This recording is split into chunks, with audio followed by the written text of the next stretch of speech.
à ma collègue Leila Esmouni, élève ingénieure aussi en génie informatique, et qui vous présentera le cadre global de cette compétition. Bonjour tout le monde, bienvenue encore une autre fois à cette conférence.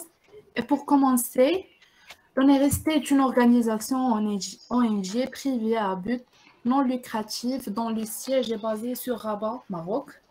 Il a été créé pour favoriser la R&D au Maroc dans les domaines de la nouvelle technologie et l'innovation. Le directeur de l'ONST est Dr Youssef Hamdawi, est un ingénieur d'État en ingénieur informatique, système d'information à l'INCMR, promotion 2010, docteur chercheur en système d'intelligence de l'école Mohammedia des ingénieurs, actuellement chef de projet informatique, senior à confidentiel et consultant à Sofrocom Maroc. Son objectif principal par la création de l'ONRST est de promouvoir la recherche scientifique et participer au développement scientifique de notre cher pays. La première édition de la compétition d'été était en 2021 en intelligence artificielle et machine learning. Et le sujet de la dernière année était la reconnaissance des étudiants en classe en se basant sur une caméra de surveillance et l'envoi de la liste des présents à la direction était en partenaire avec l'INSEMEN de Rabat et aussi l'Observatoire national de la recherche scientifique et technologique. On a aussi fait une cérémonie de clôture pour annoncer les gagnants des 3 premiers prix. Et aussi, il y avait des prix intéressants et aussi des attestations.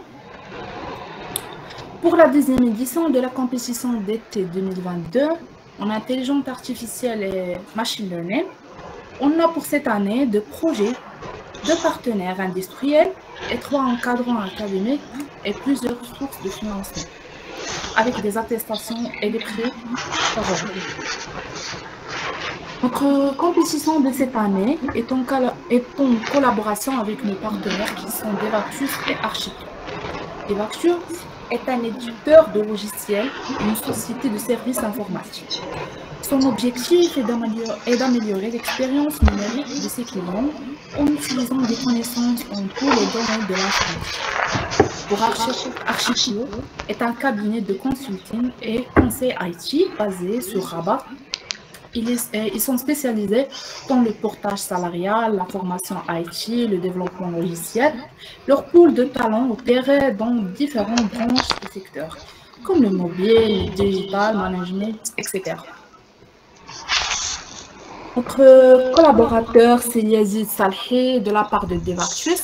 Il est un ingénieur d'État en informatique, à lauréat de l'NCAS, promotion 2014, et auto-entrepreneur expert de développement logiciel. Salhi a travaillé de nombreuses années sur des logiciels et systèmes d'information pour le compte de grandes entreprises à l'échelle nationale et internationale. Il a aussi occupé plusieurs rôles de responsabilité à savoir-faire technique et chef de projet et facilitateur agile. Dans le monde de l'entrepreneuriat, Yazid est un team building leader. Il accompagne et assiste des entreprises individuelles et les jeunes entrepreneurs pour accomplir leur vision et réussir leurs projets. Mohamed Amin Tiazi est notre collaborateur de la part d'Archicad. Mohamed Amin Tiazi a eu son master en 2007 à l'INSA Lyon, Institut national des sciences appliquées de Lyon, technologie d'information.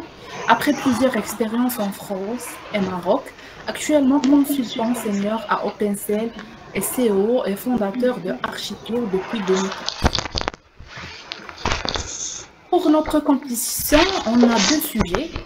Pour le premier sujet, qui est le sujet de niveau avancé, on a le sujet de création de chatbots permettant la conversation automatique entre des bots IA et un humain via texte ou de la parole. Ce sujet est proposé par la société Archicad. L'objectif de ce sujet est de créer un chatbot pour l'intégrer dans le site web d'Archicad. Pour le deuxième sujet, qui est le sujet de niveau débutant et l'application de... Pardon, Leïla, c'est le niveau avancé. Le premier sujet, c'est le niveau débutant. Ah, c'est l'inverse, d'accord. Désolée. Pour le deuxième sujet, pour le niveau avancé, c'est une application de reconnaissance visuelle pour les déficients visuels, un assistant IA pour les aveugles proposé par la société Devartius. L'objectif est consistait à faire la conception et le développement d'une application mobile permettant de comprendre et d'écrire à haute voix ce qu'il voit à travers l'appareil photo. Pour la sélection des participants, en phase d'inscription, nous avons reçu environ 144 demandes de participation que nous avons subdivisées par la suite après des études des CV en 4 listes, une liste principale, une liste d'attente numéro 1, une liste d'attente numéro 2 et une liste rejetée. Finalement, 35 équipes qui ont été retenues. Nous encadrons, on a Madame Myriam Benhaddi, professeure habilitée au département informatique de la Faculté des sciences et techniques de l'Université Qadi Ayyad de Marrakech. Après avoir obtenu un diplôme d'ingénieur d'État en génie logiciel, elle a commencé des études doctorales qu'elle a défendues avec succès en 2014. Ses travaux actuels portent sur les algorithmes d'intelligence artificielle et leur application dans des domaines variés tels que la santé ou la finance. On a Madame Nedia Oukrish, ingénieure docteur en informatique, en intelligence artificielle et machine learning, professeur à l'école Hassaniya des travaux publics et professeur à l'Institut polytechnique privé de Casablanca, et aussi M. Saad Mahmoudi, un enseignant qualifiant et chercheur en intelligence artificielle, machine learning, ingénieur cloud computing, administrateur de réseau télécom, formateur et développeur full stack. Pour le déroulement de la compétition, on a le mois août pour la réalisation des projets pour participer à la compétition. Et aussi, on a l'accompagnement des encadrants via email et Microsoft Teams tout au long de la période de la compétition. Fin août et début septembre, on a 2 conditions livrables. La première condition, pour présenter le travail réalisé, il faut une vidéo explicative de la réalisation du projet et aussi l'exécutable de l'application réalisée et son code source. Et pour avoir une attestation, on doit ajouter un rapport de stage. Et le 15 septembre, à minuit, c'est la date limite de fin des projets et envoi des réalisations. Je vous souhaite un bon courage et merci pour votre attention. Merci beaucoup, Leïla, pour cette clarification. Et cédons maintenant la parole à M. Mohamed Amin Tiazi, le directeur de l'entreprise Architeo, qui décrira en quelques mots ses attentes de ce projet. Et je prie tous les participants intéressés par le premier sujet, qui est celui du chatbot, de bien vouloir noter les points essentiels que dira M. Tiazi, car vous en aurez besoin par la suite.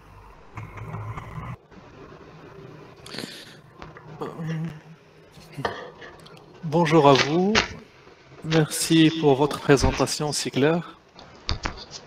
Donc je me présente, c'est Mohamed Amin Tiazi.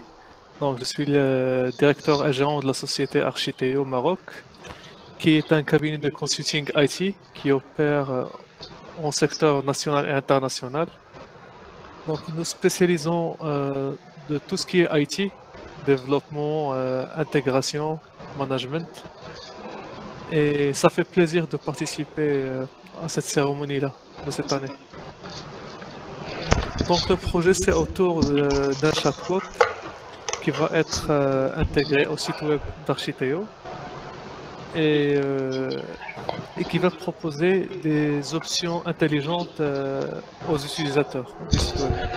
Donc, il y aura la partie textuelle qui va servir de clarifier le besoin de l'utilisateur et la partie vocale qui va aider pour bien intégrer la demande. Donc, si vous avez des questions, je suis disponible pour toute clarification. Merci. Merci beaucoup, M. Tiazi. S'il vous plaît, les participants qui ont des questions. ils peuvent demander à Monsieur Tiazi.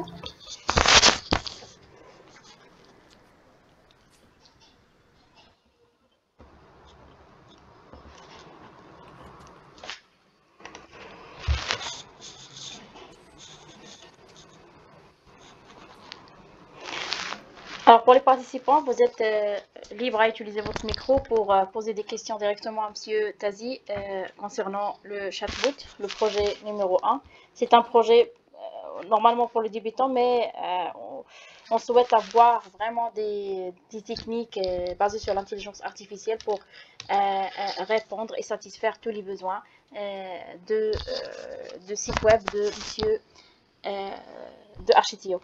S'il vous plaît, Monsieur Mohamed Amin Tazi, est-ce que vous pouvez un petit peu décrire exactement toutes les fonctions nécessaires et souhaitables pour qu'est-ce que doit faire ce chatbot pour répondre? Qui sont les questions fréquentes que vous recevez de la part de vos clients pour que le chatbot puisse y répondre automatiquement? Ok, donc le premier volet, par exemple, c'est le volet portage salarial.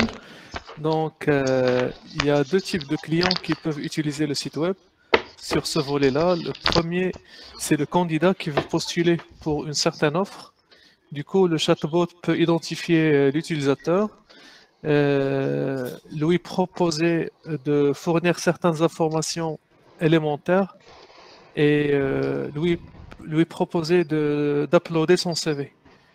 Du coup, ça serait une opération fluide qui permettra de stocker la CVTech en chattant avec l'utilisateur, qui est le candidat.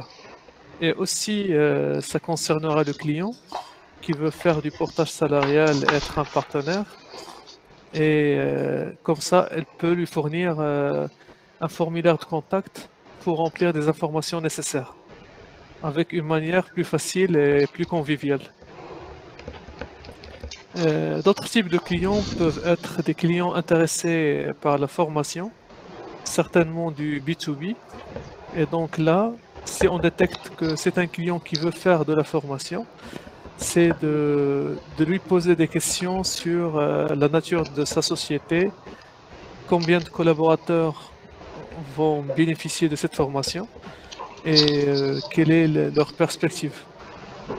Donc le chatbot détectera d'abord quel type d'utilisateur va utiliser le site et de lui proposer un scénario convivial pour stocker l'information en base de données. Comme ça, elle sera exploitable et facilement consommable.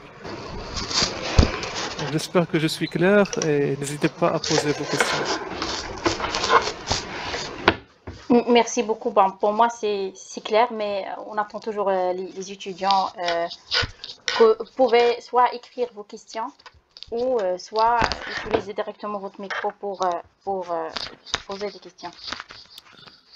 Dans tous les cas, n'hésitez pas à poser des questions par email ou... Oui.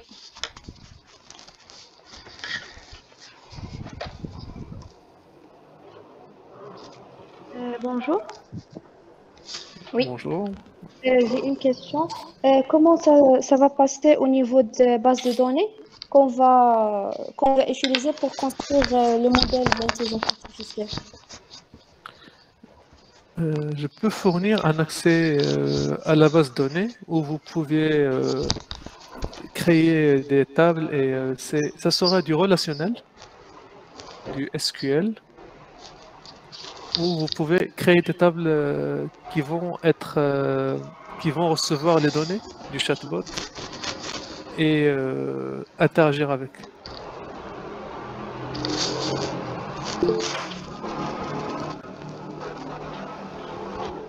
J'ai reçu une question en chat, je vais la lire. Ok.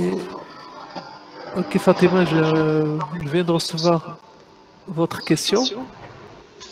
Bon, ça va.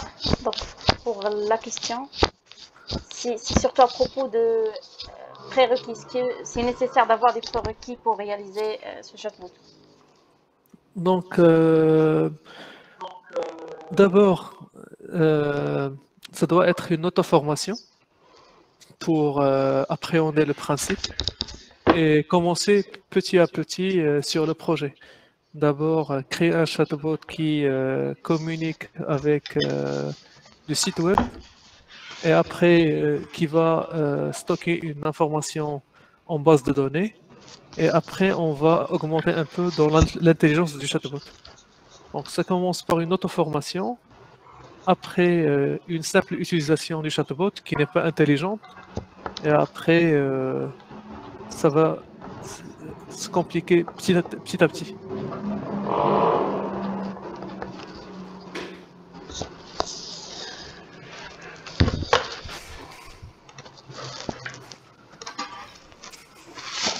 Alors, d'accord, c'est bien clair, Monsieur Mohamed Amin Tazi.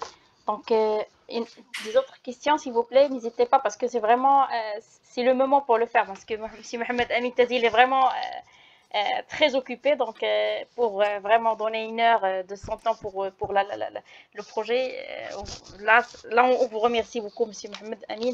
Et aussi, donc, c'est une occasion à ne pas rater pour Avec vous. grand plaisir. Merci à vous.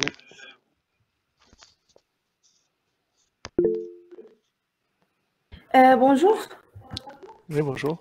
S'il vous plaît, si j'ai compris bien votre besoin, la première utilisation, c'était pour les candidats afin de poser leur candidature. Et la deuxième, c'était pour les clients pour savoir plus d'informations sur votre site, n'est-ce pas? Exactement. En fait, notre... Oui. Dites-moi. Et pour la troisième, c'est-à-dire pour les utilisateurs B2B ou bien B2C, pour faciliter la communication entre eux. Comment? Oui, on peut un peu simplifier le process. On peut commencer d'abord par le portage salarial. Ça veut dire qu'il y aura deux types de clients qui vont consulter le site. Les candidats et les recruteurs. Donc les candidats vont poster leur CV, c'est ça l'objectif, et le recruteur va proposer un partenariat et déposer son annonce. Ça veut dire c'est comme un chatbot qui va détecter l'utilisateur du site et il va lui permettre étape par étape de saisir ces informations d'une manière intelligente. Je donne un cas d'exemple. Supposons un candidat qui veut poster, mais qui ne sait pas si son profil est accepté. Par exemple, on prend un étudiant qui est diplômé de la mécanique et qui veut poster. Du coup, nous ne faisons pas ce type de recrutement dans le secteur de mécanique. Le chatbot permettra de détecter le profil de l'étudiant ou du candidat en général et de soit le rediriger vers le bon site ou bien lui permettre de saisir ces informations sans passer par des interfaces complexes. En fait, le chatbot, il est fait au lieu des formulaires actuels pour permettre d'une façon plus simple de saisir les informations et de guider l'utilisateur. Donc là, c'est comme on aura une base de données qui contient les connaissances à travers le temps, et ces connaissances-là vont être saisies pour guider n'importe quel client qui vient au site web. Donc pour simplifier, on prend un seul volet, deux types d'utilisateurs, soit candidat, soit recruteur. On va détecter quel est le profil de l'utilisateur pour bien prendre ses informations.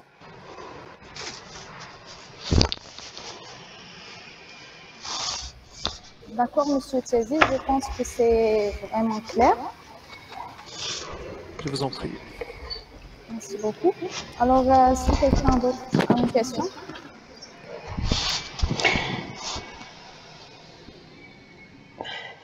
Comment on peut fixer des rendez-vous? Et Alors oui, il y a une question ici. Ouais. Sana demande comment le chatbot peut fixer des rendez-vous. Ouais, c'est une question intéressante. Quand on parle d'un rendez-vous, on parle d'une base de données qui va sauvegarder des informations sur la personne ainsi que le créneau du rendez-vous. Et aussi, on doit avoir des créneaux libres pour voir si on peut mettre ce rendez-vous proposé par le client sur notre base de données. Ça veut dire que le chatbot, il va prendre par exemple 3 créneaux libres du client, de l'utilisateur du site, et ces 3 créneaux-là, il va voir dans la base de données s'il y a de la disponibilité et proposer quels créneaux sont libres. Comme ça, si le client valide, il va mettre à jour la base de données avec le rendez-vous. Donc c'est une question de proposition, de créneau et de validation. Merci, Monsieur Tiazi. Je pense que c'est clair. Donc, on ajoute une question et puis on passe. Si quelqu'un a encore Ouais, des questions. donc une question posée par Huda. Donc, qu'est-ce qu'on... Vous pouvez au début utiliser par exemple la base de données MySQL sur le poste local. Une fois que vous avancez sur le projet, je vous donnerai accès à la base de données Architeo. Donc, merci beaucoup, Monsieur Tiazi. Avec plaisir. alors, si vous permettez, j'ai une petite question. Ouais. Bon, alors pour ce qui est demandé, donc nous avons 3 besoins principaux, c'est la réception des candidatures disons, de ceux qui cherchent un emploi. Aussi un formulaire de contact pour les partenaires, soit des partenaires, différents partenaires industriels, etc. Et aussi un autre client. Ici, le client, est-ce qu'il peut être un individuel ou seulement les entreprises? Pour les clients qui veulent faire des formations. En fait, pour la plupart des cas, c'est les entreprises. On fait que du B2B. D'accord. En fait, le chatbot, c'est aussi question de rétention d'utilisateurs.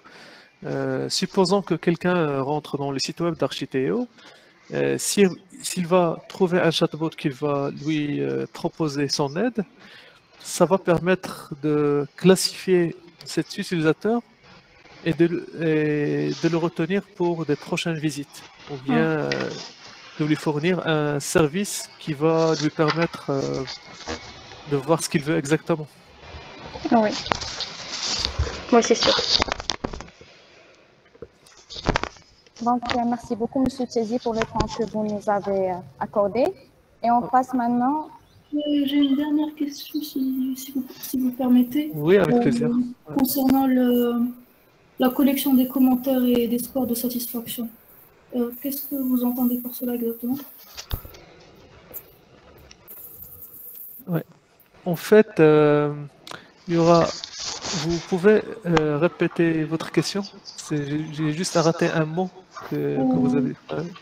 Sur le cahier de charge, vous imposez comme exigence technique de collecter des commentaires et des scores de satisfaction. Oui, ça c'est une fonctionnalité qui est commune dans les chatbots. C'est lorsqu'un utilisateur finit, quand le chatbot finit de traiter une demande d'un utilisateur sur le site web, il va lui proposer de donner une suggestion et une revue sur le service. Donc, si le service a satisfait ses besoins et quels sont les axes d'amélioration.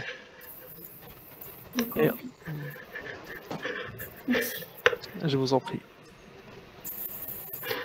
Donc, merci beaucoup, Monsieur Tiazi. Et on passe maintenant à Monsieur Yazidi Salihou. Merci. Yazidi Satou. avec plaisir, qui donnera à son tour sa vision pour le sujet proposé par son entreprise. Salam alaikum, bonjour encore. Bonjour. Alors, je suis Yazid Sarafi, je représente les Vactus. Alors, c'est avec plaisir que nous participons avec Renolab, c'est ça? Renolab. Oui, renouvelable et l'on est resté. Renouvelable, oui. Renouvelable pour l'organisation de cette compétition. Donc, le sujet que nous proposons, c'est un sujet, c'est un sujet qui s'incarne dans le cadre de l'intelligence artificielle.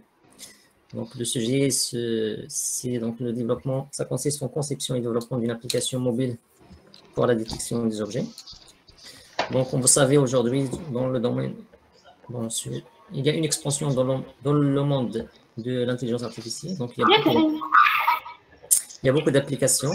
Donc, à savoir le projet que si Mohamed Tazi a présenté, à savoir les chatbots, ou bien les assistants digitaux. Après, donc, surtout avec l'évolution des enceintes, à savoir Alexa d'Amazon et Google Assistant et Cortana de Microsoft. Donc, on trouve beaucoup d'applications dans le domaine de l'e-commerce.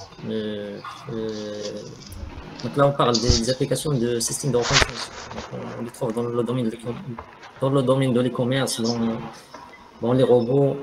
Par exemple, aujourd'hui, par exemple, en France, on trouve la plupart des parkings utilisent un système de reconnaissance de plaques. Ça veut dire, voilà, vous payez votre ticket à la sortie, donc il y a la barre qui s'ouvre automatiquement parce qu'il y a une caméra qui détecte votre plaque, qui reconnaît votre plaque. Donc, notre application, c'est presque dans ce sens. Donc, sauf que le domaine d'application, c'est pas les commerces, c'est pas le parking, mais surtout, c'est dans comment on peut dire, c'est une application pour aider les gens. Donc là, on parle des gens, les malvoyants, les gens qui ont une déficience visuelle. Donc, on souhaite leur proposer une application qui va leur aider dans leur vie quotidienne. Donc, en utilisant leur smartphone, donc ils peuvent ils peuvent détecter et reconnaître les objets qui sont dans une zone bien précise. Voilà, donc l'application, ce que nous attendons de l'application, donc voilà, comme je viens de dire, c'est de reconnaître les objets dans une zone précise. Si on peut, voilà, lire un document, rechercher un objet, pourquoi pas. Et si on peut, dans l'avenir, c'est voilà, si on peut après, dans l'avenir, c'est beaucoup, si on demande beaucoup de fonctionnalités, ça risque de ne pas finir. C'est ce qu'on souhaite, c'est dans l'avenir, par exemple, proposer une application, ou bien une fonctionnalité dans l'application qui va permettre de guider les gens dans la rue. Par exemple, donner des signaux s'il y a un risque, il y a des choses comme ça qui peuvent leur faire mal. Et voilà pour les contraintes techniques. Donc, ce projet-là, c'est un projet de recherche. Donc, comme on dit en arabe, on vous laisse. Même en arabe, j'ai oublié.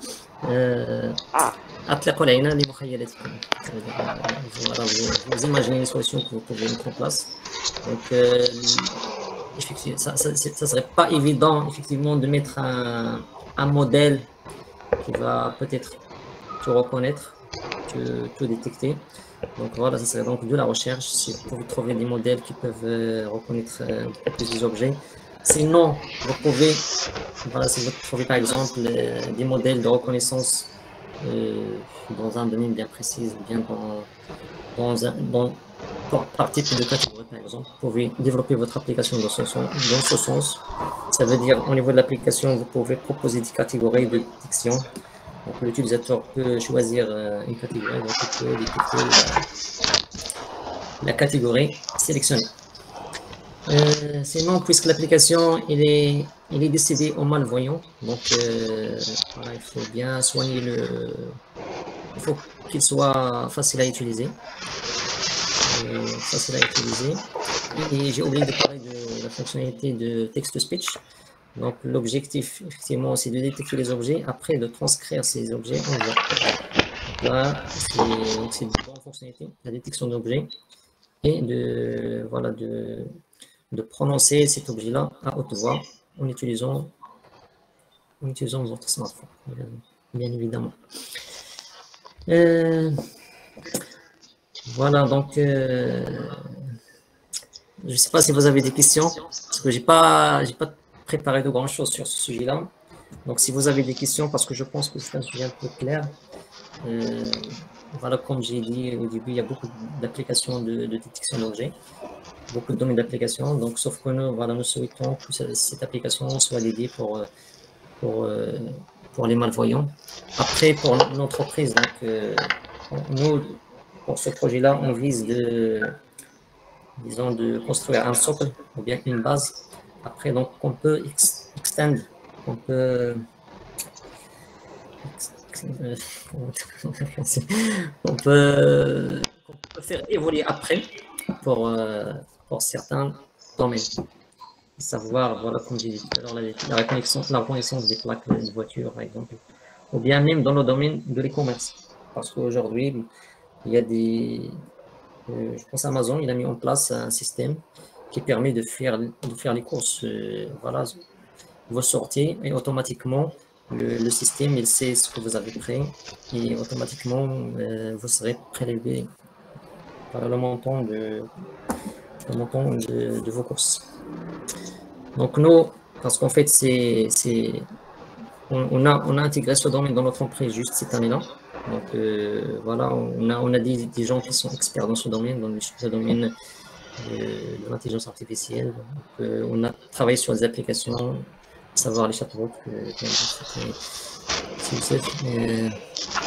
là, c'est notre deuxième projet. Donc voilà, ce que nous attendons, c'est d'avoir un projet bien construit sur lequel on peut faire évoluer dans le futur.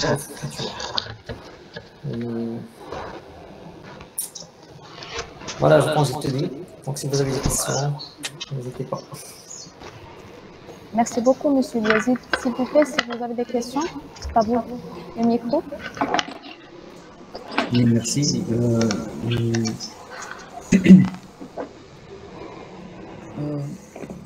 Je vous remercie. L'explication était claire de votre présentation de votre entreprise et aussi de votre produit que vous demandez. Généralement, j'ai trois questions. La première, la plus importante, c'est est-ce que nous sommes obligés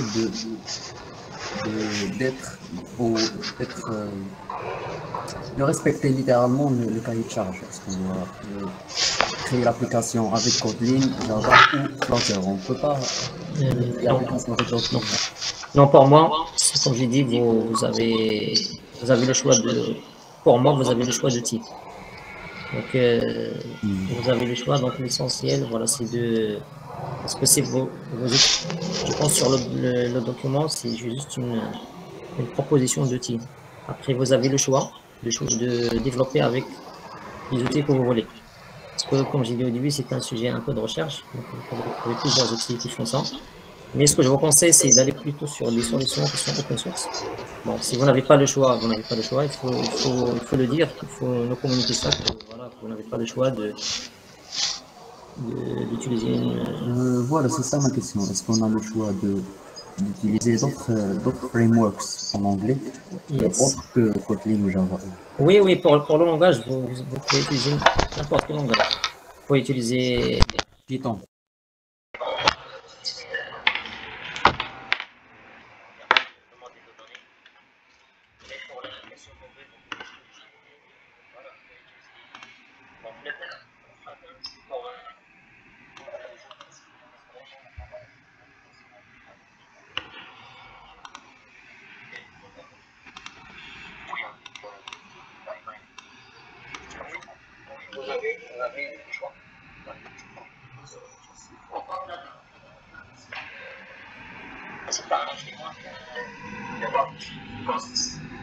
En fait,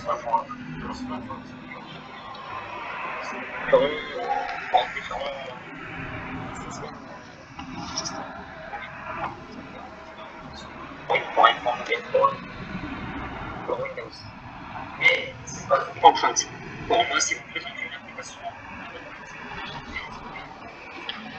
c'est bien. Si vous présentez une application,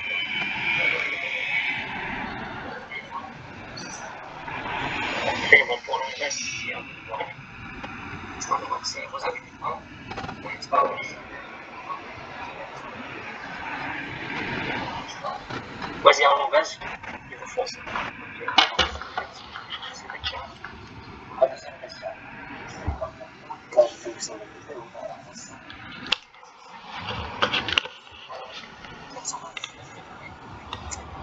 là, c'est mon aperçu, mon imagination.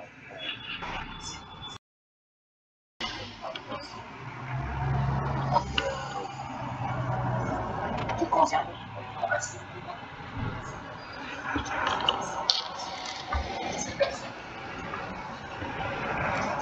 Donc, le téléphone va donner des speeches, des objets, qui sont de recourir au monde. Voilà. La question, c'est est-ce qu'on va attendre? Est-ce qu'on va attendre?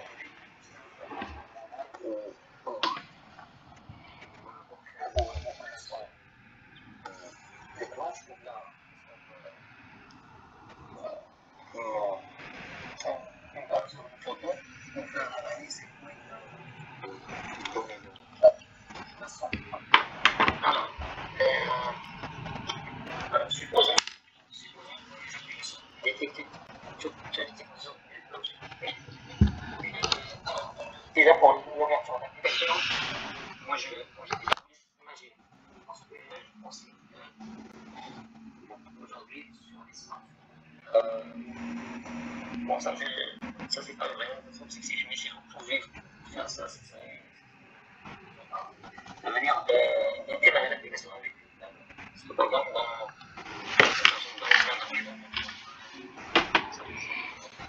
ou alors,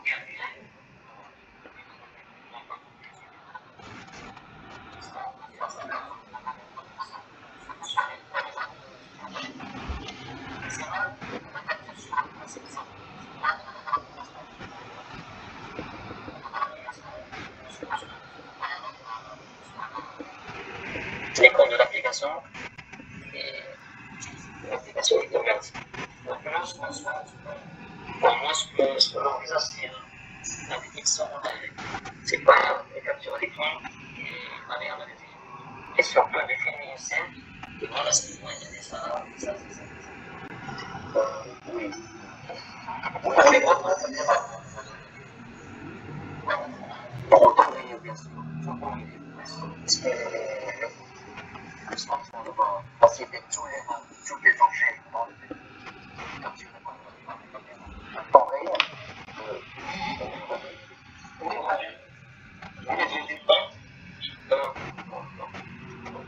La caméra va pas tous les objets dans l'horizon.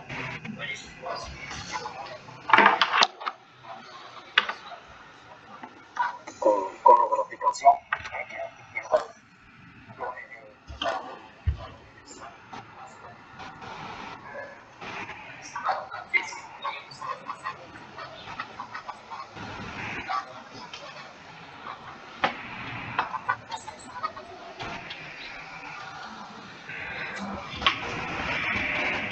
par exemple, sur les exemples concrets, par exemple, on peut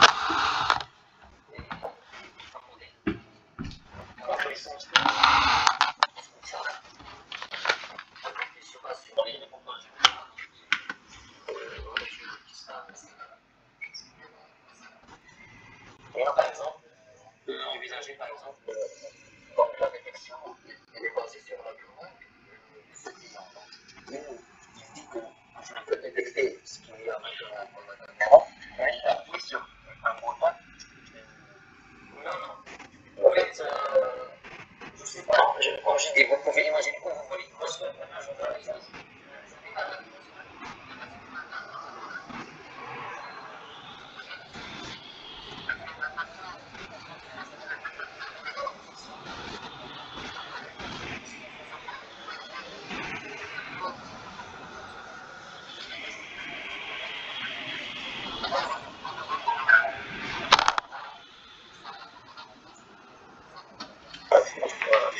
Voilà, des choses comme ça. Parce que, pour se passer plus de raisons, voilà, oui, donc l'utilisateur peut démarrer la détection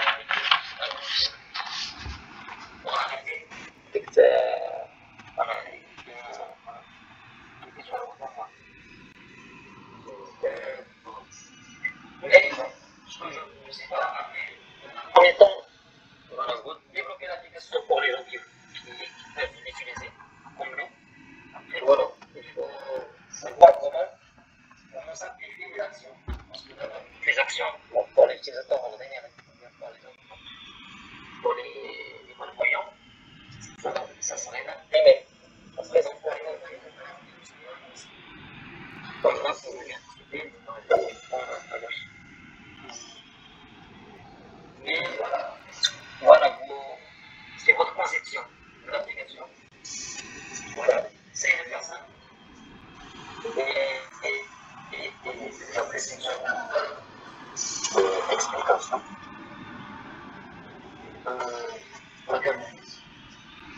C'est un peu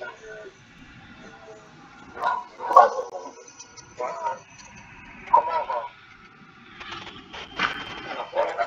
Il y a des entrepreneurs rien là. Et moi aussi, je peux vous encadrer, ça veut dire vous pouvez, voilà, je choix technique, parce que moi, j'ai déjà avancé sur ce sujet. Il y a déjà avancé sur ce sujet. Et pour vous, donc, si vous avez une chance,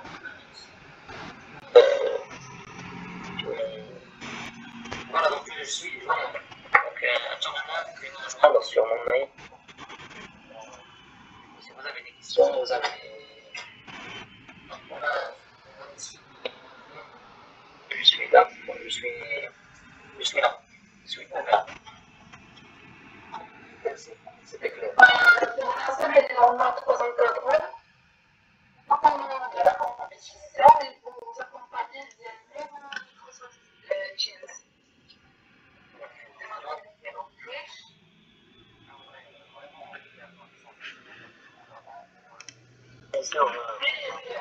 Après quelques minutes, notre encadrement, ils vont vous présenter et parler un petit peu de leur parcours. C'est ça. Je te remercie, Nasser, pour tes questions.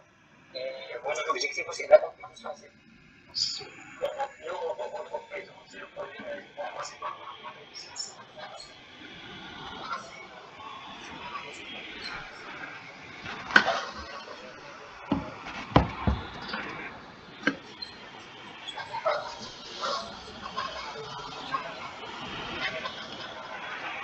moi, par exemple, c'est pas évident. Voilà, surtout au début, vous aurez du mal, par exemple, à choisir le type de formation et ensuite développer. C'est pas évident, mais vous facilitez voilà, et vous développez en fait besoin. Merci beaucoup, monsieur Zane. Si vous avez des questions, n'hésitez pas à les poser avant que je sois. Bonjour. Moi, je me présente pour répondre. Je viens d'établir la deuxième.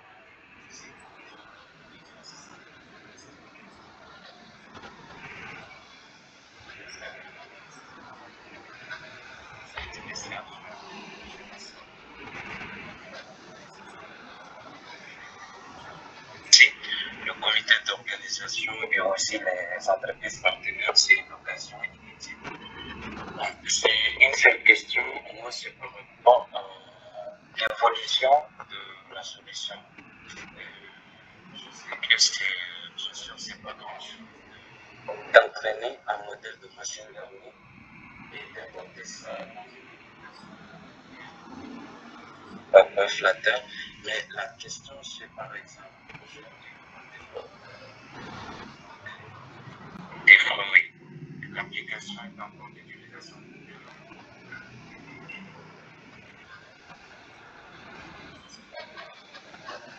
Par exemple, le type de produit qu'on détecte aujourd'hui a changé.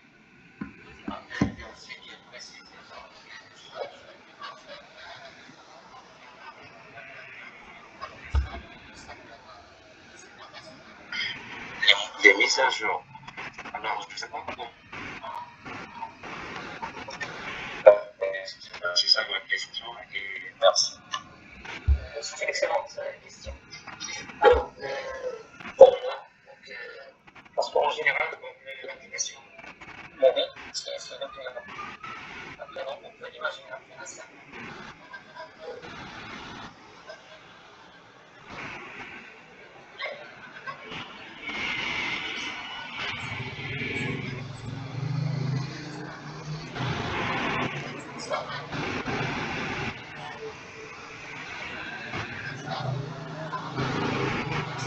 C'était les perspectives. Et pour le moment, on les données pour le. Il y a des modèles de données pour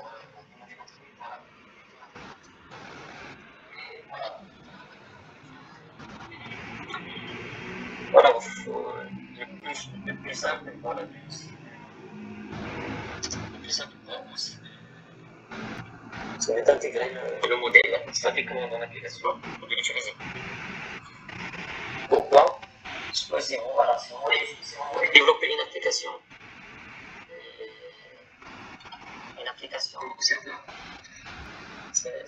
vous pouvez la développer, mais ça va vous prendre du temps. Sécurité, il y a pas mal de contraintes. Je ne sais pas si ça répond à votre question, mais en tout cas, c'est comme ça, moi, je vois les choses. Après,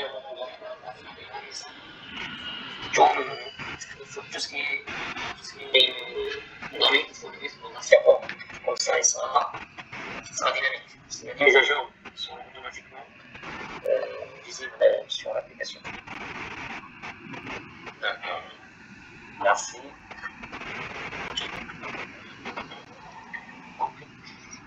Merci beaucoup, monsieur Saki, pour le temps que vous avez accordé.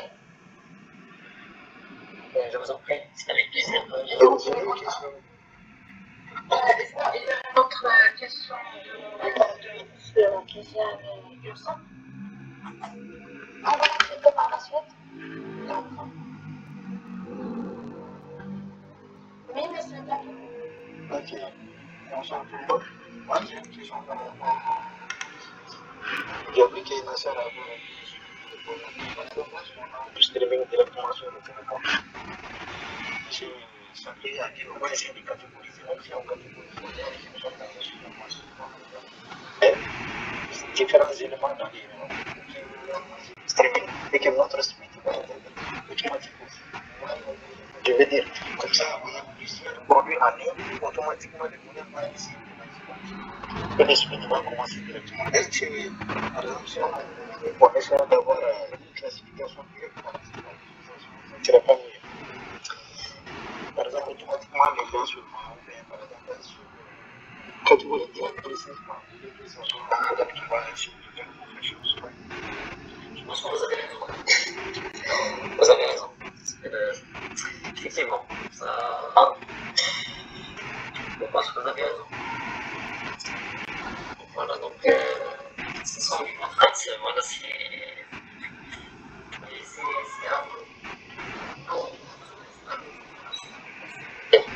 mais si vous voyez que on utilise une approche multi-catégorie, il n'y a pas de souci. Comme je l'ai dit tout à l'heure, voilà, le premier développement, il ne faut pas penser malvoyant, mais il faut penser déjà et les utilisateurs de l'écran. Après, si vous avez des concepts, voilà, c'est à ce moment-là penser pour les raccourcis ou bien utiliser d'autres moyens pour qu'un utilisateur malvoyant peut exploiter le potentiel de l'application.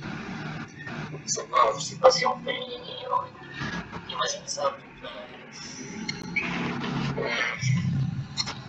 La communication avec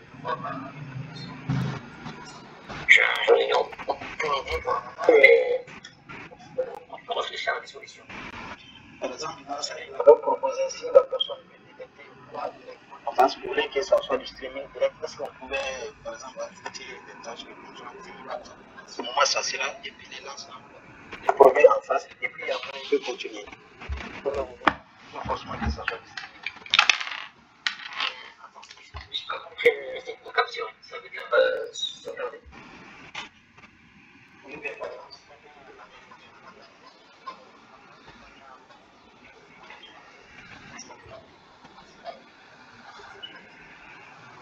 Voilà, je vais utiliser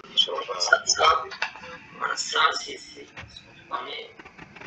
c'est pas seulement du stream, effectivement. Donc, ce que nous envisageons, c'est dans l'application. Voilà, c'est d'avoir une option d'import d'une image pour l'analyse. Donc, c'est pas que du stream. C'est-à-dire, vous pouvez voilà, prendre une photo, mais l'analyser avec l'application. je vois le même point que oui, à la question que j'ai déjà posée. Oui, mais c'est ce que je l'avais souligné, mais j'ai dit que ce n'est pas évident. Pour le suivi, il y a du suivi. L'application va toujours. Donc, sur vidéo, il y a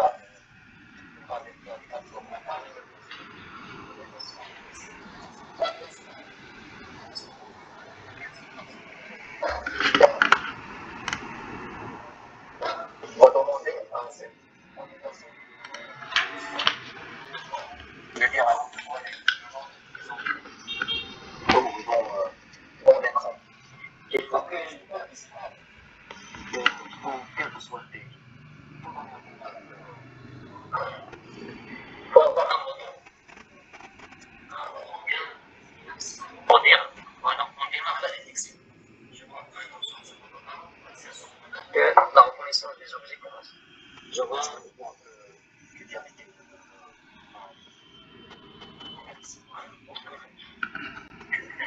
voilà, moi c'est comme ça que je vois les choses. Soit au niveau de l'application, soit voilà, au niveau je viens de moi.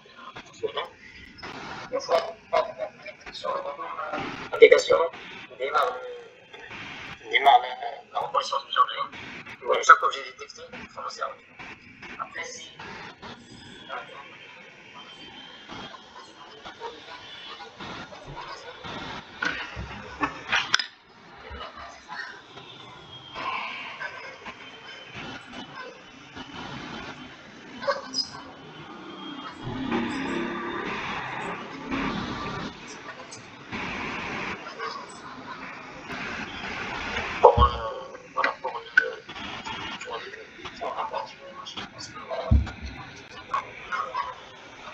il ne sait pas venir, il peut l'emporter pour venir ou bien peut-être. Ou bien une image de sa classification. ok, merci. Merci beaucoup d'être avec nous.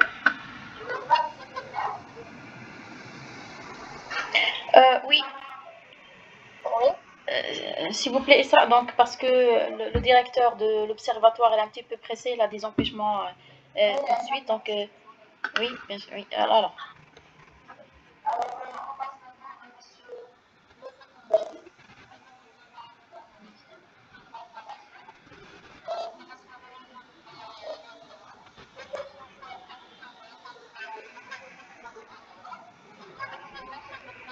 Informatique senior, présidentielle.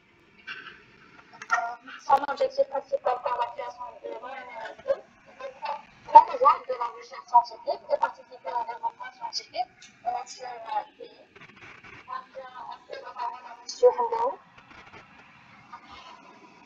Bonjour. Bonjour, donc, merci beaucoup. Donc, vous avez fait la présentation. Vous allez m'entendre déjà? oui. Oui, bien, monsieur. Oui, d'accord. Donc, merci beaucoup pour la présentation. De l'événement dans ce deuxième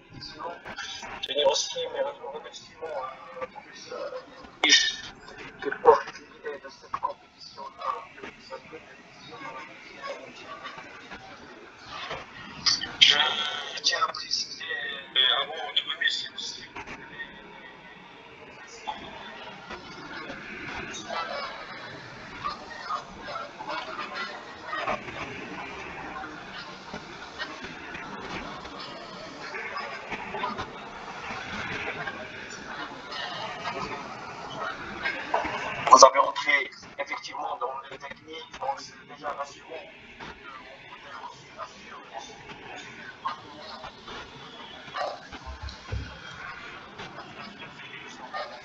Qui auront déjà donné un bon signe d'un tel challenge pour réussir le savoir déjà et aussi la qualité de la compétition.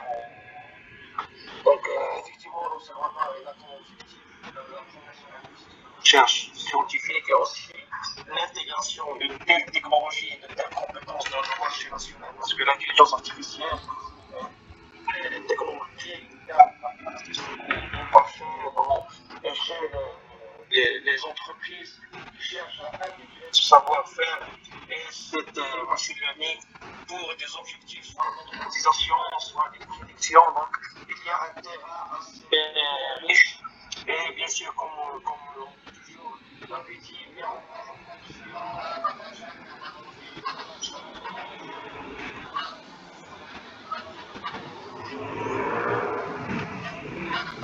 l'encadrement qui va être le long du déroulement de la compétition. Donc voilà, je tiens à vous remercier infiniment côté jury, côté partenaires professionnels, madame la professeure Lydia Auguste qui veille à tout moment sur les détails de détails pour être toujours là présenter le soutien nécessaire. L'observatoire avec toutes ses compétences est aussi là pour répondre à vos emails, à vos contraintes, apporter les solutions nécessaires. Donc n'hésitez pas, je vous invite à agir avec les jurys, avec les partenaires pour tout genre de problèmes rencontrés. Et l'objectif c'est d'aboutir à innover, utile côté gestion de projet aussi. Donc, ce sont toutes ces compétences qui vont être acquises le long de la compétition-là. Donc, voilà, je tiens à vous remercier. Je ne vais pas prendre assez la parole pour laisser aussi de se présenter, de faire leur vision sur la compétition et comment ils vont collaborer et intervenir avec nous. Donc, je tiens à vous remercier. Je ne vais pas hésiter à participer devant cette accompagner aussi pour rassurer les partenaires et fournir des solutions et qui est très important pour éviter tout ce qui est cyberattaque. Donc cette deuxième édition avec nos partenaires d'Erasmus, non, la première édition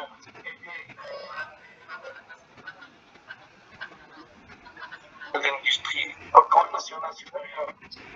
Donc c'était la première édition avec eux. La deuxième, on a amené à faire avec des partenaires professionnels du domaine pour résoudre une problématique sur le terrain. C'est là, le challenge est là et je vous souhaite un très bon courage. Et merci beaucoup encore une fois à l'équipe qui veille sur le bon déroulement de la compétition. Merci beaucoup. Merci beaucoup, M. Hamad. Avant de quitter, M. Hamdaoui, Oui, s'il vous plaît, donc nous avons une question de la part de M. Mziane Youssef. Alors, il veut bénéficier d'un stage d'été, d'une attestation de stage d'été, ce que nous avons déjà programmé pour cette compétition d'été, pas de problème. Mais il pose la question sur ce qu'on appelle une fiche de stage, je crois. oui. C'est la fiche de stage, c'est une fiche de stage pour la signer. Donc, pour les fiches de stage et les conventions de stage et tout, généralement, est-ce qu'on va est-ce que ça va être directement avec l'observatoire ou avec nos partenaires? Pour la fiche, je pense qu'elle est là avec Syndicat satisfaire la demande. L'observatoire s'engage à valider le stage ou la fiche de stage selon la demande de l'utilisateur ou de participant. Et aussi, elle sera avec nous, le partenaire,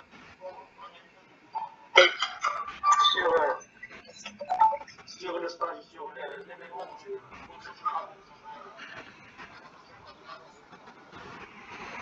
Donc, juste pour les rassurer, donc, s'il y a ce besoin,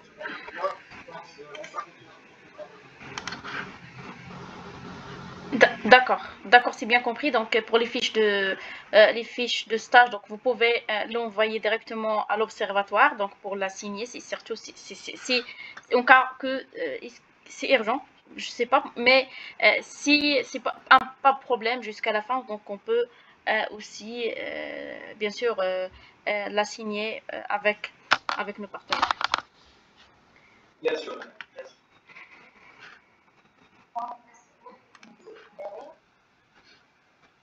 Passons maintenant aux encadrants qui vont vous aider tout au long de la période de la compétition et qui veilleront à ce que votre avancement soit immédiat.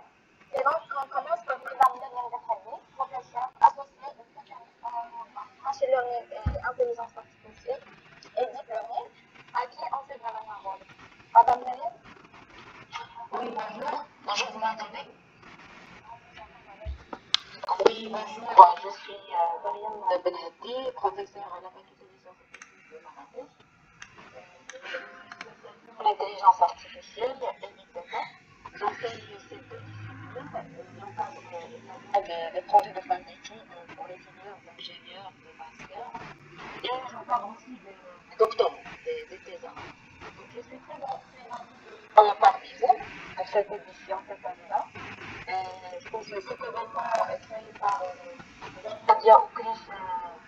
Je pense que c'est unique en son genre et c'est une belle opportunité pour les étudiants de se rapprocher des besoins réels du marché et de compléter leur académique. Moi, quand je les deux saisons proposées pour le chatbot ou la labellisation des images, je trouve que c'est Kamega Mongari, il est là pour tester. Je te salue, Tamiga également. J'espère qu'il y a d'autres étudiants qui vont faire avec le donc voilà, je pense que c'est tout.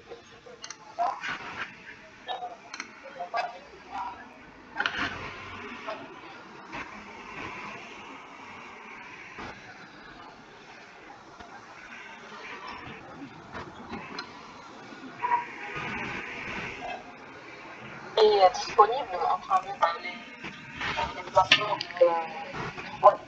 sous Microsoft Teams pour vous accompagner. Je pense que c'est une bonne chose d'avoir aussi des partenaires qui ont proposé des sujets avec nous pour guider tous les étudiants. Et M. Youssef Hamdaoui, à travers une question qui ont été déjà posées, il y a une grande appétit de nos étudiants pour mener à bien ce projet. Donc je souhaite à tout le monde un bel été de recherche et surtout de découverte. Voilà, merci à vous. Merci beaucoup, Madame. Et donc, on passe maintenant à Madame ingénieure dans le domaine informatique, spécialement l'intelligence artificielle et professeure à l'école nationale des travaux publics et à l'Institut privé de Casablanca. Madame Myriam, c'est à vous de micro. Alors, je remercie Madame Myriam Berhadi parce que elle était volontiers à partager avec nous ses expériences, ses connaissances et aussi encadrer volontairement les étudiants. Vraiment, je vous remercie du fond de mon cœur. C'est vraiment, c'est ce genre de professeurs vraiment que nous cherchons, des professeurs qui sont vraiment actifs et qui encadrent bel et bien les étudiants. Aussi, je remercie aussi, votre troisième encadrant, M. Saad Hamdaoui. Monsieur Saad, qui va être avec nous tout de suite. Donc, je vais continuer. Donc, pardonnez-moi, c'est une petite erreur. Donc, Monsieur Saad Hamdaoui. Donc, je vais un petit peu parler et après, on va vous céder la parole. Donc, pour la compétition, c'est la deuxième édition. Donc, on a eu l'idée, après vraiment une forte utilisation actuellement de l'intelligence artificielle, de machine learning dans le monde entier. Donc on a dit pourquoi pas ne pas inciter les étudiants ici au Maroc à chercher davantage sur le sujet d'une façon plus compétitive, d'une façon plus motivante, bien sûr, en leur donnant une compétition et aussi des prix pour les gagnants. Donc c'est pour ça, donc c'est un petit peu sorte de panaché, un stage, mais vous pouvez le considérer un projet d'été, que vous pouvez en bénéficier d'un stage d'été aussi, mais d'une façon compétitive avec d'autres équipes et bien sûr tout en bénéficiant d'un encadrement soit académique et industriel. Donc vraiment c'est une compétition plus ou moins unique, et espérons bien que cette année sera encore mieux que l'année dernière. Alors, je vais répondre à une question concernant le déroulement de la compétition. Bon, pour la compétition, donc nous avons un mois jusqu'à un mois et demi pour la préparation de ce qu'on appelle projet à soumettre pour la compétition, parce que nous sommes toujours dans la préparation des projets compétitifs. Après, durant ce mois et demi, donc Iman vient de créer 2 groupes WhatsApp pour les 2 projets, projet chatbot et notre projet diffusion visuelle, pour communiquer directement avec vous sur WhatsApp, pour mieux communiquer avec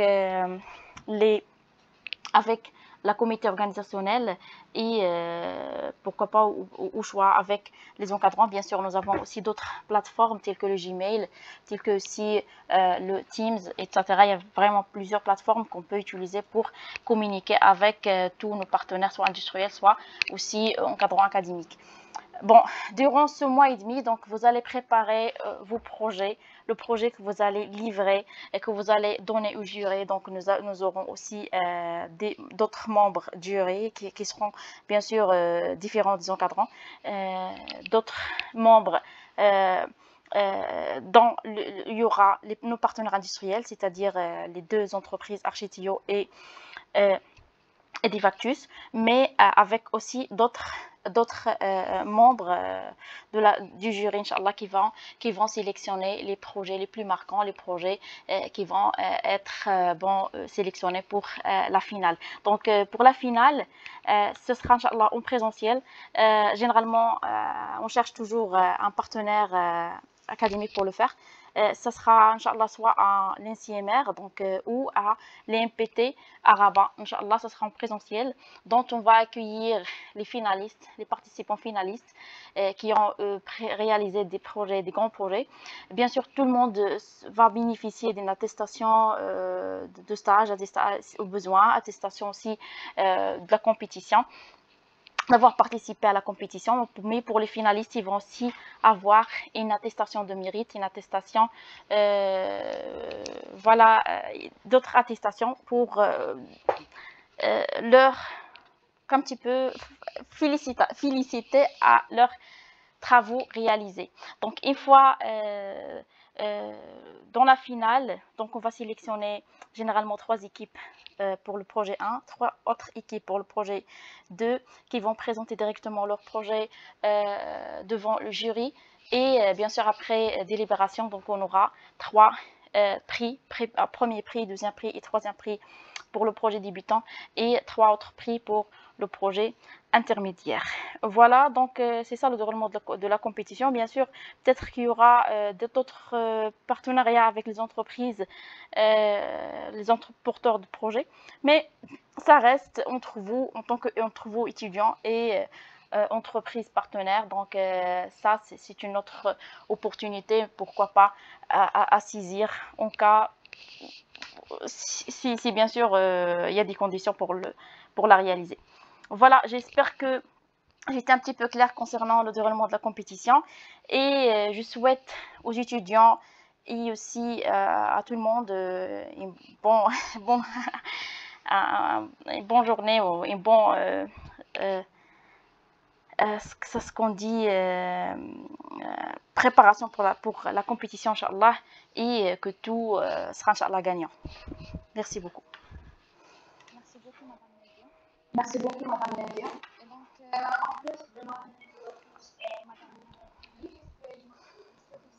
encadré par qui est un enseignant qualifiant et chercheur en intelligence artificielle et machine learning, et aussi on vous entend. D'accord, je suis Serge Kimini.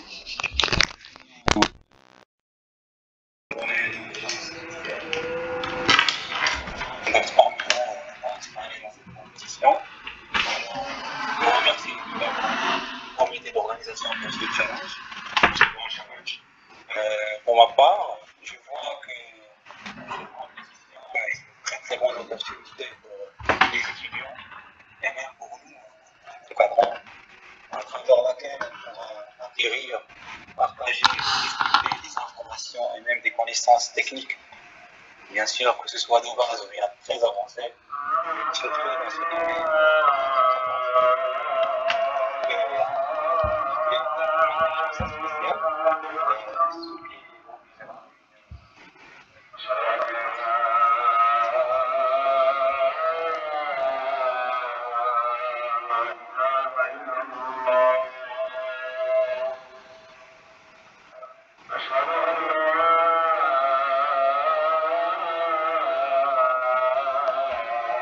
On vous entend clairement, Monsieur Seb.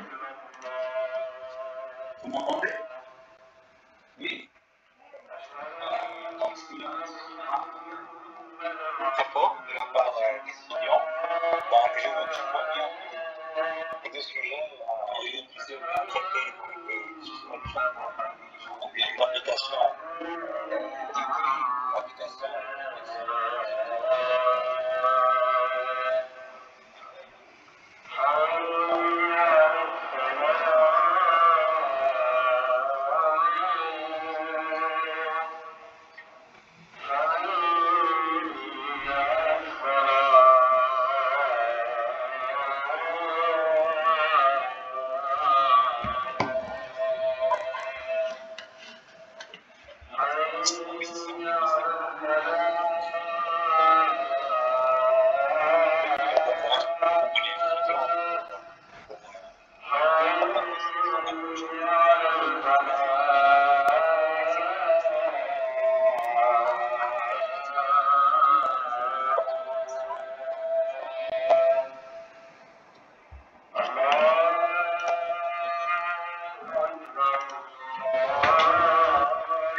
Est-ce que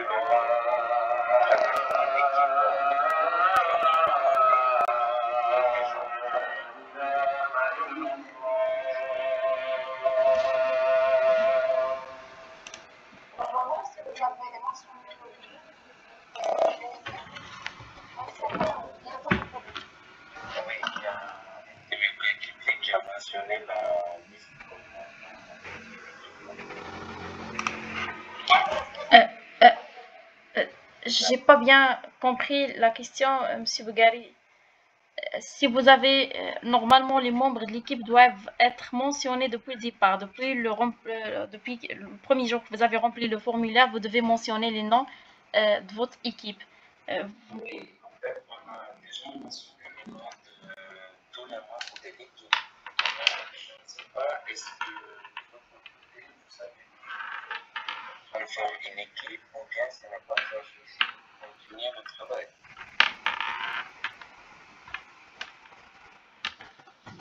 J'ai pas encore saisi la question, mais les équipes, nous avons une liste des équipes. Vous voulez ajouter d'autres membres dans votre équipe ou quoi exactement?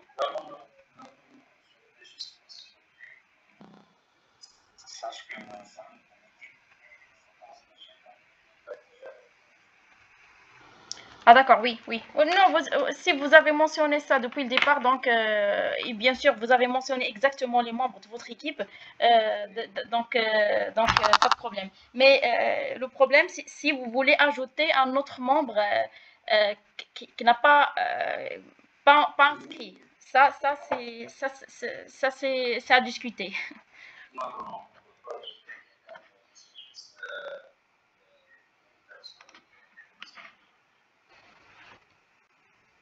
D'accord, d'accord.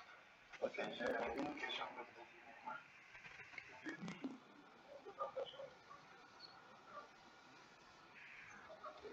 Or, à fournir, par exemple, sur des données du livrable, est-ce que c'est une obligation de fournir un rapport avec l'application mobile? Alors, bon, pour le rapport, il y a une condition.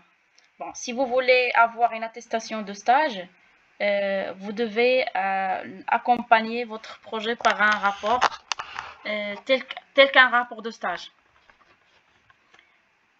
Un petit peu semblable à un rapport de stage. C'est un rapport de projet. Sinon, si vous voulez participer à la compétition et avoir une attestation de participation à la compétition, là, vous devez livrer deux choses. La première chose, c'est une petite vidéo explicative. C'est un démo, comme on dit, une démo qui montre exactement comment votre application fonctionne. Le deuxième livrable, c'est l'exécutable. Surtout l'exécutable, même le code source, on peut peut-être pas insister à l'avoir.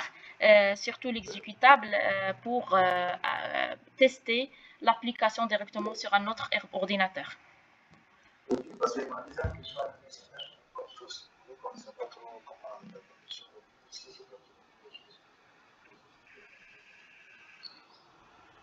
D'accord.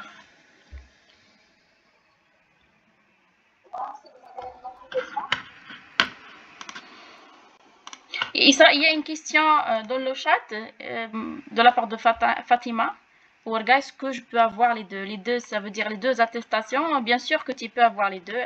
Bien sûr, l'attestation de participation à la compétition, c'est une attestation de base, attestation que vous allez avoir sans ou avec demande d'attestation de stage. Et bien sûr, une autre attestation de stage à la demande, si vous voulez bien sûr l'avoir, sans problème.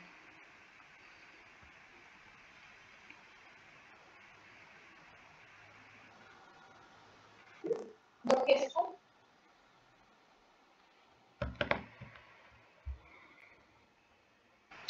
Bon, une autre question sur le chat aussi de la part de la même personne, Fatima Ouarga. Est-ce que la convention est obligatoire pour avoir l'attestation de stage? Non, bien sûr que non. On peut vous donner une attestation de stage sans avoir la convention, sans problème. C'est surtout à votre demande. Si vous voulez l'avoir, on peut vous assurer, vous faire et vous écrire une attestation de stage sans problème.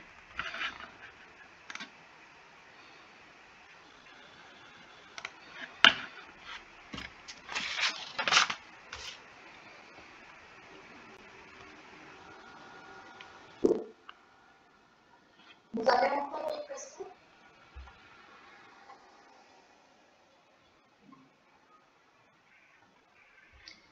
Alors, pour demander, il y a une question aussi sur le chat, c'est pour demander l'attestation de stage. Donc, vous pouvez demander votre attestation de stage une fois vous avez accompli toutes les conditions, les trois conditions, ça veut dire le démo, ainsi que le rapport de stage et, pardon, le rapport de projet, ainsi que l'exécutable. Donc, vous pouvez, une fois que vous avez livré votre projet, vous pouvez demander sur le même mail ou sur un autre mail, bien sûr, à la compétition d'été 2022 sur le même email. Vous pouvez demander votre attestation de stage sans problème pour vous fournir une fois les conditions sont assurées.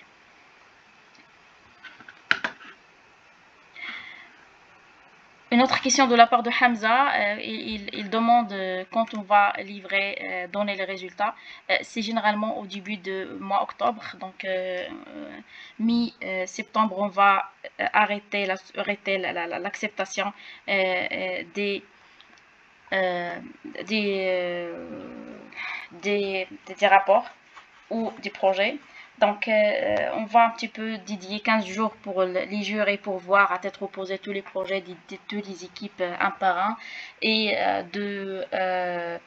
appliquer tous les critères de sélection pour chaque projet pour un petit peu, pour être honnête, 15 jours. Après, début octobre, on va livrer, on va afficher la liste des finalistes. Et bien sûr, au mi-octobre ou maximum fin novembre, on va avoir notre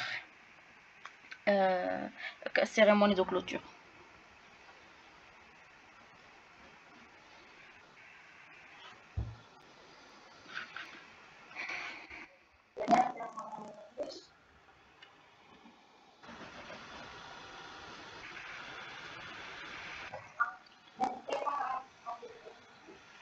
Donc, en ce qui concerne l'encadrement, donc pour l'encadrement, comme je viens de dire, nous allons créer une plateforme sur Teams, une sorte de groupe pour discuter avec les encadrants et les partenaires industriels directement. Après, on vient de créer aussi 2 groupes WhatsApp. On va vous envoyer le lien par la suite sur votre email que vous pouvez intégrer pour voir toutes les actualités, tous les documents, tous les tutos et tous recevoir vos questions, etc. Directement sur un groupe WhatsApp.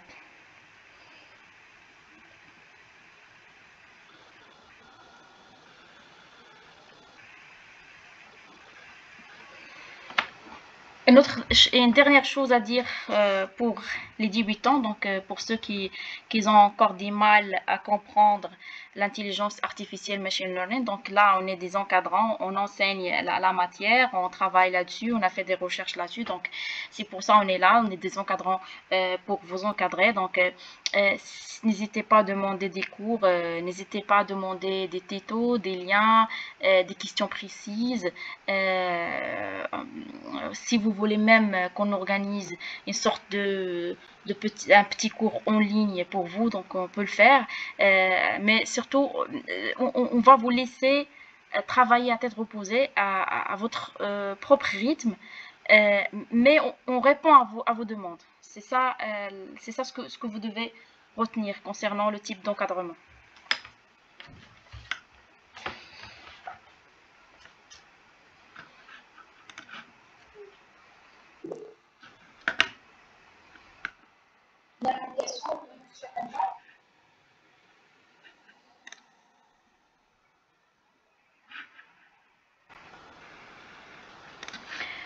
Alors, pour Hamza, la question c'est concernant la récompense. Bon, pour la récompense, bien sûr qu'il y aura des récompenses. Nous n'avons pas encore bien défini c'est quoi exactement, c'est quoi la nature de la récompense, parce que on contient de chercher tous les partenaires qui peut nous aider à avoir les récompenses le plus haut possible, Inch'Allah. Donc, je vais un petit peu vous donner juste l'idée de l'année dernière. Donc, l'année dernière, c'était surtout des gadgets liés à l'ordinateur. Donc, cette année, on ne sait pas, on n'a pas encore, mais ça sera, Inch'Allah, des prix vraiment à la hauteur, Inch'Allah, et espérons bien. Pour la dernière chose, c'est droit de propriété intellectuelle des projets développés. Donc, pour nous, on est là pour promouvoir la recherche scientifique, pour aussi protéger, bien sûr, les développeurs, et aussi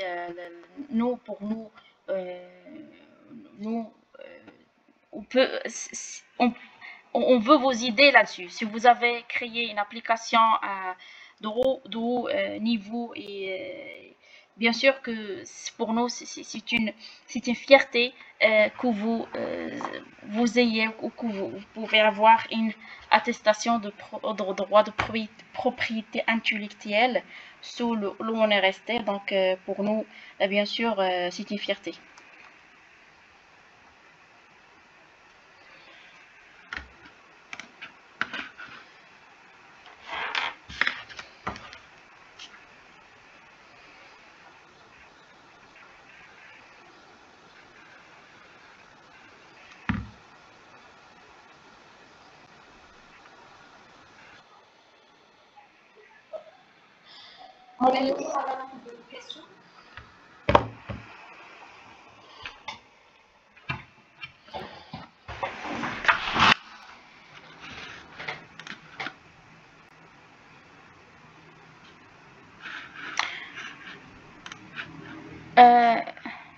Monsieur Hamza, si vous pouvez, si vous voulez utiliser votre micro et poser la question directement à Monsieur Saleh El Yazid, il est toujours là.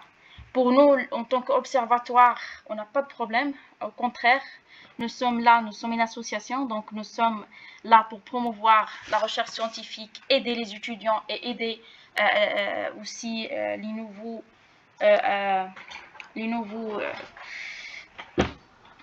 dans le domaine de la recherche scientifique pour intégrer mieux dans la société et aussi dans la recherche scientifique et les nouvelles technologies. Pour nous, vraiment, ça ne pose pas de problème. Mais vous pouvez, si vous voulez poser la question directement à nos partenaires industriels, donc vous pouvez le faire maintenant à M. Saleh El Yazid.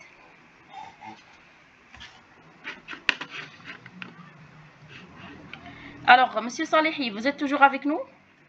Oui, bien sûr. Alors,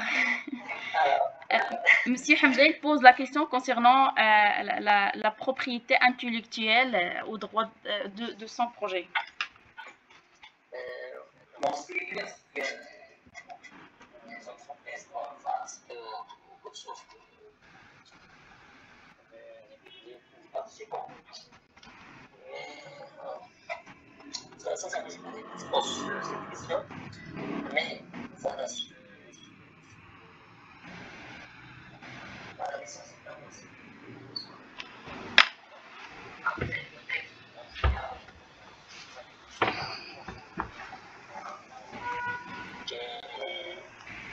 Qui répond à des exigences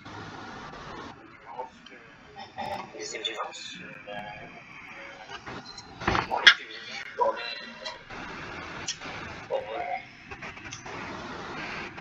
le public, donc ça serait pas pour nous facile de trouver un terrain d'entente avec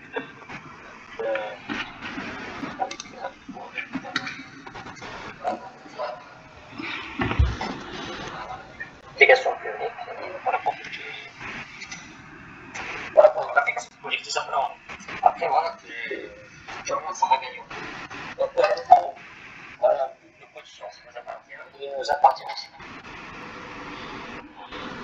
C'est ce que je peux vous dire. Donc, c'est à discuter. Voilà, c'est à discuter. C'est à discuter. L'objectif, vous savez plus comment le dire, c'est premièrement de réussir le projet et de répondre bien aux exigences de sécurité parce que le partenaire ne pourra pas intégrer une API sans avoir autre chose parce que le monde de référence, ça demande des évolutions, des patchs. Donc c'est là que le partenaire a ramené à assurer la maintenance et l'évolution par la suite avec les partenaires directement par la suite. Donc, bien sûr, l'observatoire est là pour faire le passage, assurer la mise en place de la solution, assurer aussi les partenaires pour qu'ils soient éligibles et rassurés, et aussi les participants pour garantir bien d'avoir donc l'objectif maintenant de se concentrer sur le projet et par la suite, bien sûr, l'intégration de la solution. Par exemple, le chatbot, bien sûr, on est à revérifier le code source, qui répond bien à la qualité, sécurité, plusieurs audits vont être proposés.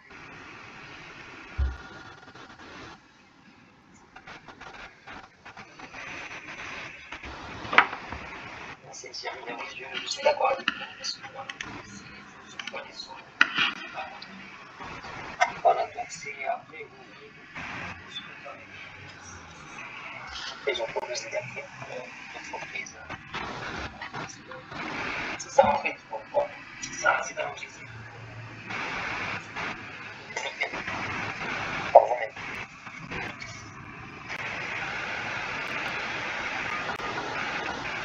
Si vous réussissez.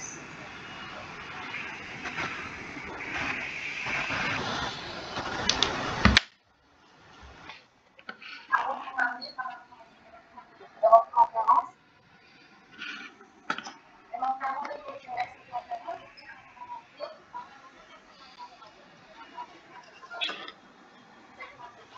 et nous ne serons pas interrompus. Donc, si vous avez des questions, n'hésitez pas à contacter. Et notre adresse mail. Et merci beaucoup pour toutes les informations. Pour les entreprises Alors, merci beaucoup Isra, merci beaucoup Leïla et merci beaucoup aussi pour les encadrants, aussi pour les partenaires. Donc, juste il y a une dernière question de la part de Fatima Ouerga. Comment débuter le projet? Donc, pour débuter le projet, soit le projet de assistant des aveugles ou chatbot. Donc, pour le chatbot, Monsieur Tazi vous a dit comment débuter. Donc, pour le chatbot, Monsieur Tazi vous a dit comment débuter. Tout d'abord, vous devez chercher comment réaliser ou comment développer un chatbot sans intelligence artificielle, c'est-à-dire un chatbot vraiment basique, et comment l'intégrer dans un site web. C'est le premier pas. Après, on va ajouter les fonctionnalités un par un à ce chatbot pour qu'il devienne plus ou moins robuste et intelligent. Voilà, et bien sûr, elle vous a dit aussi d'utiliser directement la base de données MySQL, votre base de données locale, et une fois avancé, il peut vous donner accès à la base de données directement du site web Architio. Voilà, c'est pour le chatbot. Pour les déficients visuels, c'est un projet, comment dire, aussi usuel, très répandu dans vous pouvez taper par une simple recherche sur internet l'application et vous allez recevoir vraiment des milliers de résultats qui peuvent vous guider un par un jusqu'à avoir plus ou moins une idée là-dessus. Et une fois que vous avez une idée là-dessus sur les deux projets, vous pouvez commencer à contacter les encadrants et aussi les partenaires sur les solutions techniques proposées, sur des questions plus ou moins plus précises concernant votre projet. Bon courage à tout le monde, faites un effort et soyez autonome à chercher voilà,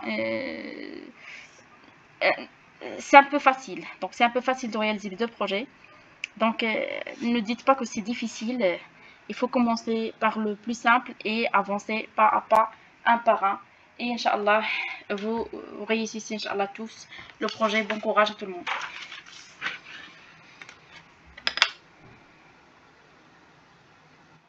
Merci beaucoup.